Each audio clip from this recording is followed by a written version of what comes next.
How's it rockin', Dween Nation? You're listening to the Dween Sports Podcast. We're about to get underway. But before you give us a listen, we'd love if you could like, comment, subscribe, and share. We are posting weekly sports content, and we want to build up the brand that is Dween Sports. Thank you all, and enjoy. Welcome in, Dween Nation. This is your host, Justin Paez, alongside Genoa Agudelo, and we're here to discuss the waiver wire for Week 14. This is playoff week, fellas. There's a lot to discuss, some big names to pick up this week. But before we dive into it all, how you doing, Genoa? Yo, Dween Nation. How's it going, Justin? I'm doing good. You know what, Justin? We just had a takeaways episode there, so Dween Nation, if you want to check it out. But, Justin, this is kind of like a takeaways waiver wire. Because, Justin, I feel like there is a lot of waiver wire pickups. This is kind of one of the more juicier weeks I think we had off the waiver wire all season, probably since week 3, week 4. I think the last couple weeks of waiver wires have been kind of dry. But I think this week, I think we have some waiver wire pickups, and I think we kind of have a little bit more to kind of add on to it. And so this is kind of like a waiver wires takeaway, I think. And I'll probably add in my takeaways. I think some of our players that we're going to talk about, it's quite the obvious. They kind of all had a significant amount of storylines behind them in their respective teams. So I'm excited to get onto it and kind of help everybody out there in Dween Nation fight for a playoff spot. And I do think that there are a ton of diamonds in the roughs out there on the waiver wire. Yeah, man, this is a make it or break it week. If you have a chance, this is the week you go all out. You got nothing to lose. Just play everything for this week. Don't look too far ahead. Like, you got to win this week. You got to make it to make the playoffs. Then you can look at week 15. That's kind of how I feel like maybe a lot of people are like, well, what about week 15, 16, 17? Yes, those are important. But if you need to win this week, win this week. Focus on this week.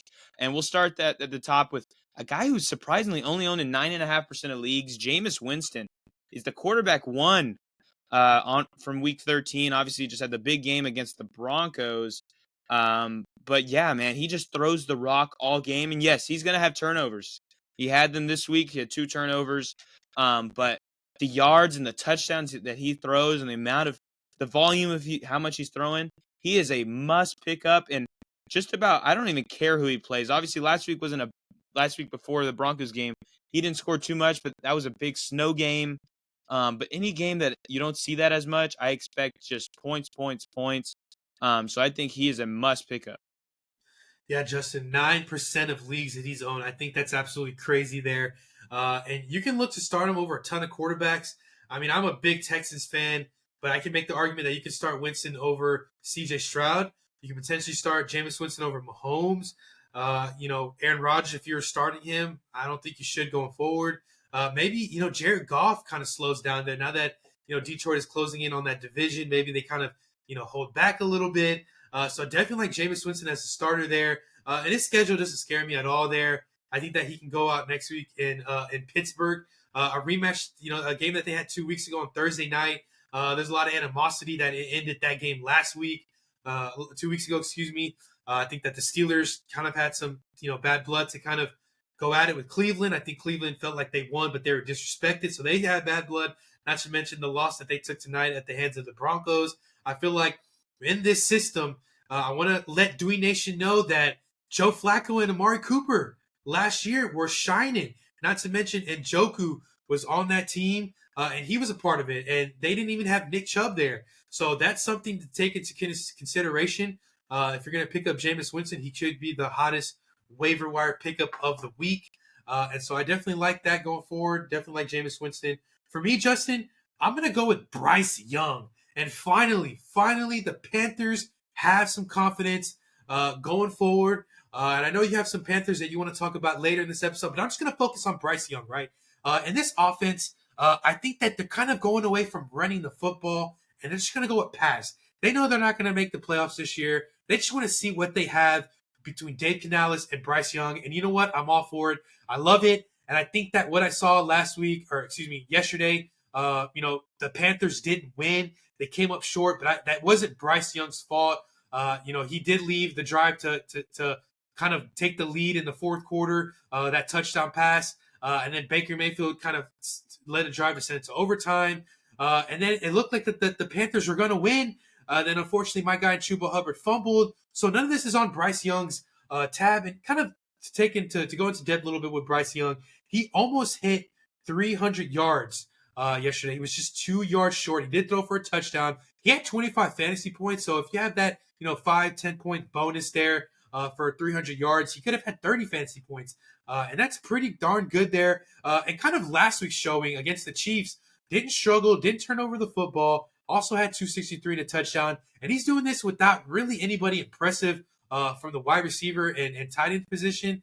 I don't know if they had like Tommy Trimble. They do have, Adam Thielen, Leggett, Coker, and guys like that. But I do think that Bryce Young is still going to make it happen. Looking at his schedule, they go to Philly next week, so maybe not the best time to start him. And then they get a home game with Dallas, a home game with Arizona, and they go to Tampa Bay, which I do think that, that's some, a matchup that they lost this week in championship weekend. So this is a guy that I like, 3.8% owned. Kind of an honorable mention there for some other quarterbacks, Will Levis, Caleb Williams, maybe if you like Mac Jones, his schedule, and maybe Cooper Rush. So those are some quarterbacks maybe that you can look at. I do think that it's a little bit deeper this week in the waiver wire. It definitely is a little bit deeper as looking at it more. With Bryce Young, I mean, he has been, I think, more and more of what the Panthers have wanted their number one overall pick to be. It's not perfect, but it's been very, very good. Now, he does next week play against the Eagles, which worries me if you need him this week. So I would post that I would not start him this week. But he could be a guy for, I think you said the week after he plays the Buccaneers, plays the Cowboys, or he plays the Buccaneers in championship week. That could be perfect, or the Cowboys in 2 weeks.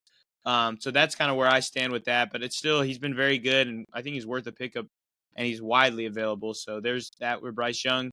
For running back, I know the big pickup is somebody that I'll let Genoa talk about, but the guy I want to talk about is Blake Corum. I mean, he got 8 carries this week, and Kyron is known to be injured from time to time. This pickup is not for this week. Kyron is healthy and will play. This is that insurance pick that, hey, off chance Kyron gets hurt, Blake Corum steps right into being a league winner. I think he would get all the touches and be almost just as effective as what we've seen Kyron do this year. So Corum, who's only owned in 14% of the leagues, is a must pick up. I know he's a handcuff, but you gotta have him. Kyron managers really need him. So if he's available, you gotta go grab him up and have him on your bench. Yes, but if he gets a starting opportunity, it'll be wraps. Yeah, Justin, I definitely like this kind of waiver wire pickup. Not only as a handcuff, but a guy that's going to be getting snaps a lot going forward.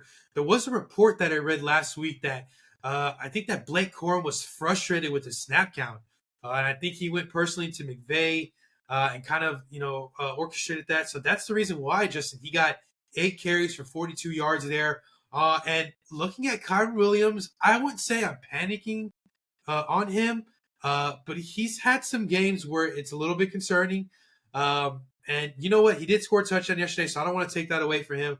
But I wouldn't, McVay's never really done this in his coaching career, but he could be heading into a 2-headed monster there to kind of keep Kyron healthy and fresh for the, potential playoff berth that the Rams are going for. They did win this past week in New Orleans, and so, they're kind of over San Francisco and kind of chasing Seattle a little bit there, as well as with Arizona knick-knack there. So I do think that they're going to want to kind of rely on 2 different running backs there. So I definitely like that. For me, I think it's kind of the waiver wire pickup of the week there, and I know you kind of touched upon it. That is Isaac Guerendo there. And you know what, Justin? He has kind of lived up to, I wouldn't say like there's not any expectations, but anytime that the 49ers have kind of called his name, he's kind of lived up to it. And I want to kind of go back to his Thursday night matchup in week 6. I do believe that, obviously McCaffrey was out at that point. And then Jordan Mason kind of suffered a late injury there. He wasn't really the same that week. And then Isaac Guerendo was able to almost get 100 yards. He finished with 10 carries, 99 yards. And then week 8 against Dallas, he was able to have 85 yards and a touchdown, 17 fantasy points there. And then yesterday, the 49ers were absolutely abysmal last night. They were terrible. But still, Guerendo was still able to get into the red zone. And looking at the rest of the schedule, the news came out today that not only McCaffrey's done for this fantasy season, but so is Jordan Mason, which now leaves Guerendo the lone guy there in that backfield. They do get a home game with Chicago. Then they get a home divisional opponent with LA. And then the last 2 weeks, they get Miami, and they get an NFC Championship rematch against Detroit. Obviously, that is a tough rushing defense. But if you know Kyle Shanahan, you know they're fighting for the playoffs. They're literally fighting for their lives in San Francisco. Kyle Shanahan is always going to have his running game established. His passing offense may not be 100%, but Brock Purdy's always going to hand it off 20 to 25 times a game. Definitely like Guerendo. You must start him if you did lose McCaffrey. There was a couple I wouldn't say running back injuries, but there's some guys that you might be sitting. A guy like Kenneth Walker who is not looking good. Maybe if you drafted Travis Etienne, take Bigsby's not that good. Maybe you're still in question about Chase Brown there in Cincinnati. And so you definitely have to look at starting Isaac Guerendo going forward. He's going to be definitely a great RB2 option, if not a good flex option.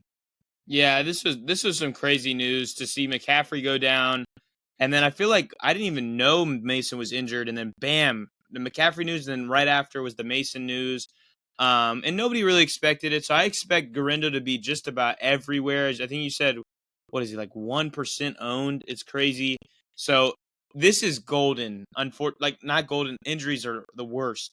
So not that. But for people who need to win this week that are right on the edge, if you can scoop up Guerendo, I mean, he's a must play.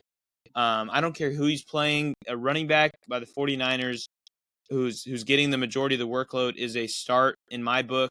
And they play the Bears, who have been very bad against the run this season.